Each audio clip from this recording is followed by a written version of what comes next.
Okay, so some information just leaps into your long-term memory, and we call that encoding, even though you didn't have to put any effort into it.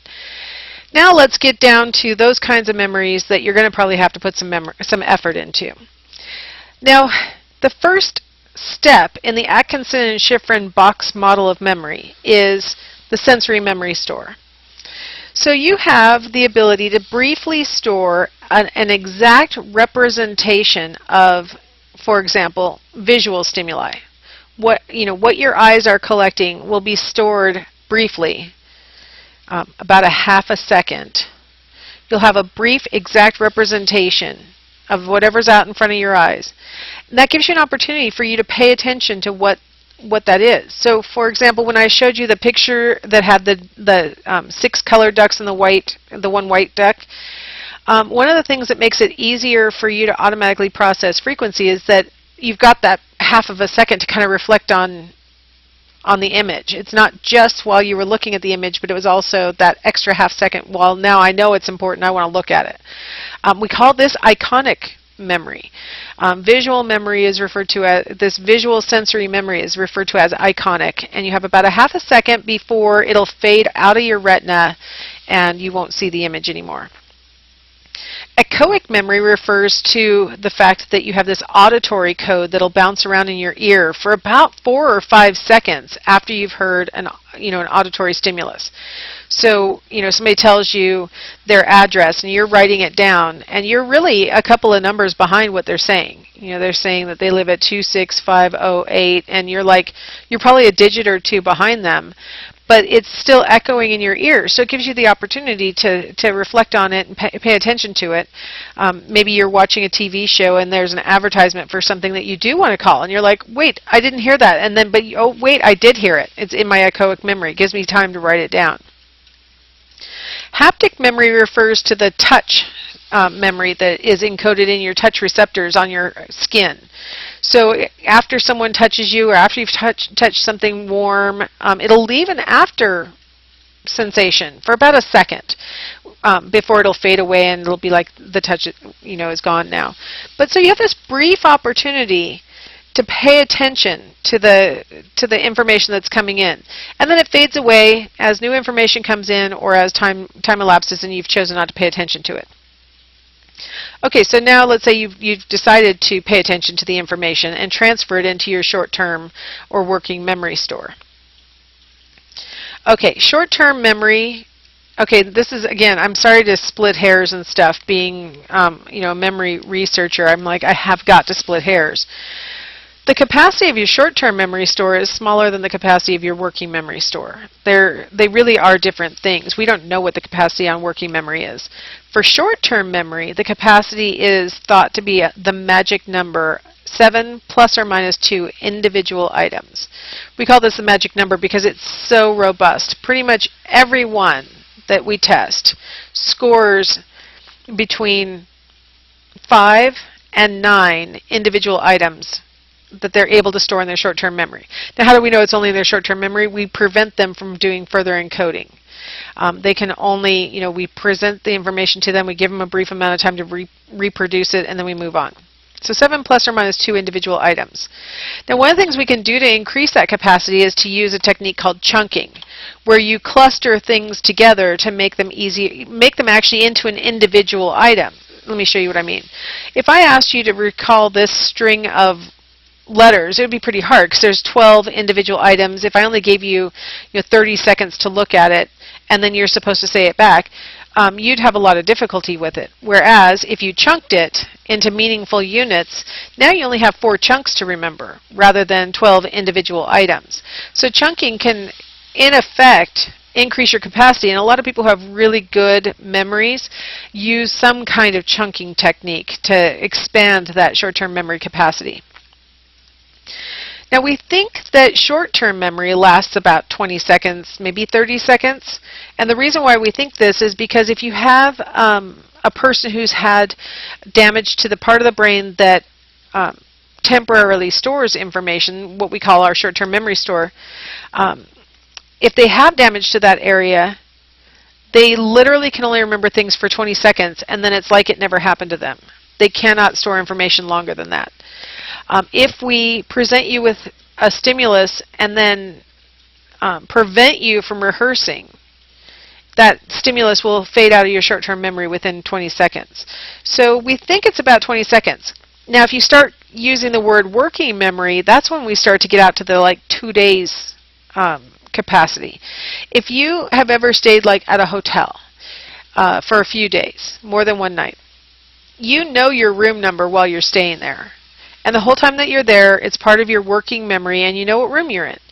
But if I came back and asked you a week later, oh, you stayed at the Hyatt? What room were you in? You'd be like, what room was I in? I can't remember. I knew it the whole time I was there. How do I not know it now? I just went to a convention in May, and so as I'm making this recording, it's September. I don't remember what room I was in. I think I was on the 10th floor. I'm not positive, though. That's the whole time I was there. Believe me, I knew what floor to get off. I knew what room I was in. I charged some stuff to my room. I charged breakfast in my room. I knew what to write down. That's working memory, and it lasts longer before it fades out. Now here's an example from our textbook of a graph that shows how we can establish how long material stays in your short-term memory store. So we have on the x-axis the time in seconds between the presentation of the consonants that they're trying to remember and the recall request. And they were not allowed to rehearse. Now how do we prevent them from rehearsing? Sometimes we make you count out loud backwards in threes from 100. That's a pretty effortful task, and you can't rehearse consonants while counting backwards from 100. We might make you do math problems. I've been known to have my participants say the word blah over and over again. Blah, blah, blah, blah, blah, which it's hard to think something else while you're saying blah. Whatever it is, we don't let you rehearse. And at 3 seconds, immediately after learning the consonants, we've got 90% of the participants are able to remember the consonants. By 3 seconds, we're down to 55%.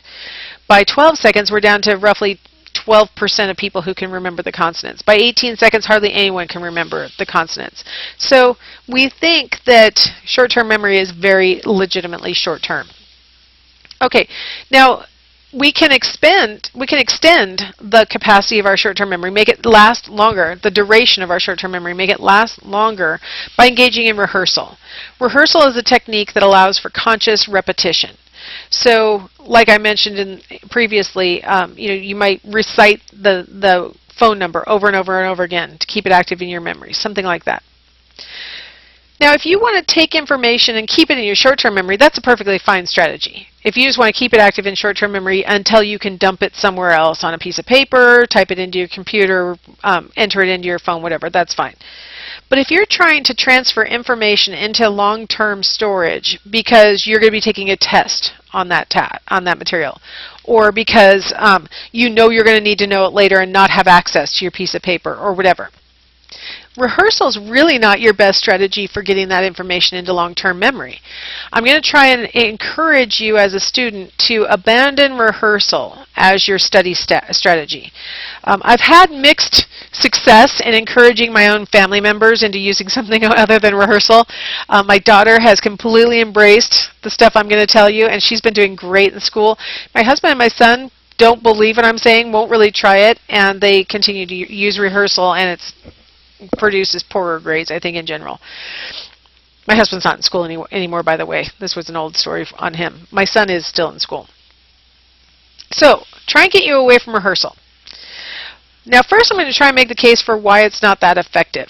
One reason why rehearsal doesn't work that well is that when you're remembering, when you know that you're learning a list of materials or a long set of terms or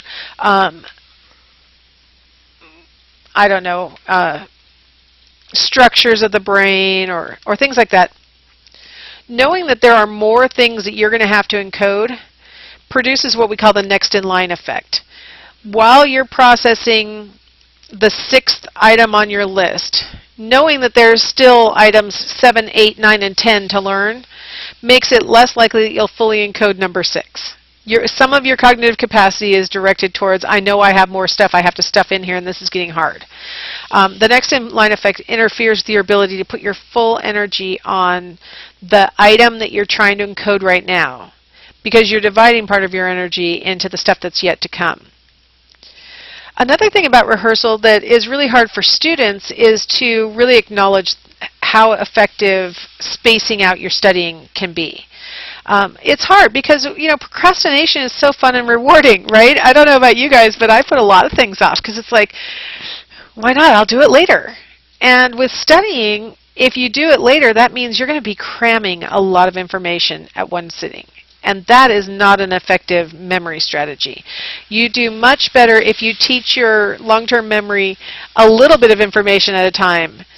You have a better chance of getting it fully encoded than if you try and cram a bunch of information in.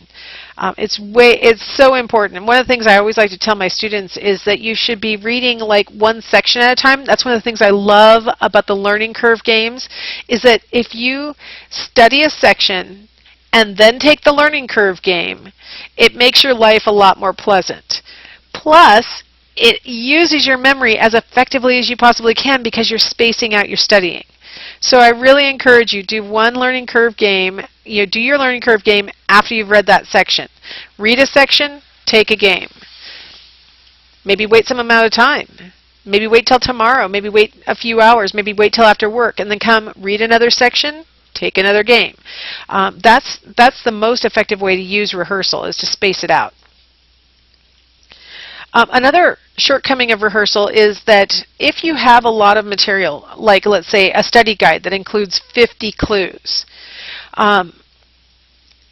that long list, we call that a serial list, that long list is too much for your brain to be fully engaged in the middle of the list. And so what we tend to get is what's called the serial position effect. We tend to remember the things at the beginning of the list and at the end of the list way better than we remember the things in the middle of the list. If you want to pretend like you're in my online class, you could take a second to jot down the names of as many U.S. presidents as you can in 15 seconds. I always say use initials if you need to. So take 15 seconds and jot down as many presidents as you can. Okay, so assuming you did that by pausing me, and you did it and you're back, what I typically find is that people tend to have George Washington on their list. They have the current president on the list, but usually only if it's been at least a year since the current president's been in office. It's kind of funny because the current president, we get used to him and then it becomes normal, but when there's a new election, we get kind of confused again. So most people in this day and age, like it's 2014 while I'm making this recording, most of my students are able to remember that Obama's currently president. So you'll see that most people remember Washington, most people remember Obama.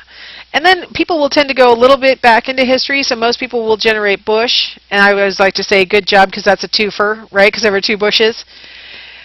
Sometimes they'll go a little bit forward from the beginning, and you might get Jefferson. I hardly ever get Adams, really interestingly. Poor Adams. Poor guy. He was only president for one term, so maybe that's part of the problem. But yeah, everybody remembers Jefferson, and poor Adams gets forgotten. A lot of times when people write down Bush, it triggers them to remember that there were two Bushes, and then it triggers them to remember that there was a Clinton in the middle. So long story short, we tend to remember the stuff at the beginning, we tend to remember stuff at the end. Where we have trouble is in the middle. Unless I have a student who wrote a report on Grover Cleveland. Poor Grover Cleveland hardly ever gets written down. If you look, he was the 22nd president. Hold on. Look how distinctive and interesting he is. He was the 22nd president, and he was the 24th president. No one else has ever been president twice with someone in between, like Grover Cleveland was. That's pretty distinctive. You would think we'd remember that. But poor Grover Cleveland, he's smack in the middle of the list. There's no hope for him. Now, you might have written down Kennedy, you might have written down Lincoln, and you might be saying to yourself, well, they were distinctive because they were assassinated, or they were really important, or something like that. There are other people on this list who also got assassinated, who I would love to be able to tell you who they were, and I'm blanking. I think Zachary Taylor was one of the ones who got assassinated. James Garfield, I think, got assassinated. Yeah, we have I think a total of 5 presidents who have been assassinated, and most of us can generate 2 of them, and then we say, well, we remember them because they were assassinated. No, we remember them for other things, like they're on money, other kinds of things. So yeah, it's not, being distinctive is not necessarily enough to override your position in the middle of the list. Middle of the list suffers. Here's an example from research where we have a list of 12 words along the x-axis, and on the y-axis we have the percentage of participants who were able to recall the words. And what you see is that in the red line, those people who were tested immediately after learning the list of words, like within 30 seconds, they learned the list of words and then within 30 seconds they generated the list, they tended to remember the first and the last items best. The middle items suffered. For the people who had to wait some amount of time, maybe doing some math problems for a couple of minutes or something like that, they tended to remember the items at the beginning of the list and then just forgot everything else. Either way, the stuff in the middle of the list always suffers. And we call that the serial position effect. So when you're studying for the midterm and you're using the study guide that I provide that has 50 individual items on it, your best bet is to find your clues for all 50 of them and then make those hints into some kind of card of some fashion. I'm really cheap, so I don't buy index cards or anything like that. I use like the back side of stuff that I've printed and didn't come out right or whatever, and cut it up into little cards. Whatever it is, write it down. And then shuffle, mix it up, so that you're not studying in the same order every time, and then you miss out on all the stuff in the middle. That's my best advice if you're going to be studying using rehearsal. Okay, so I hopefully have made the case that rehearsal is not a great study strategy. Let's go ahead and in the next section I will talk about better encoding strategies that will lead to better memory.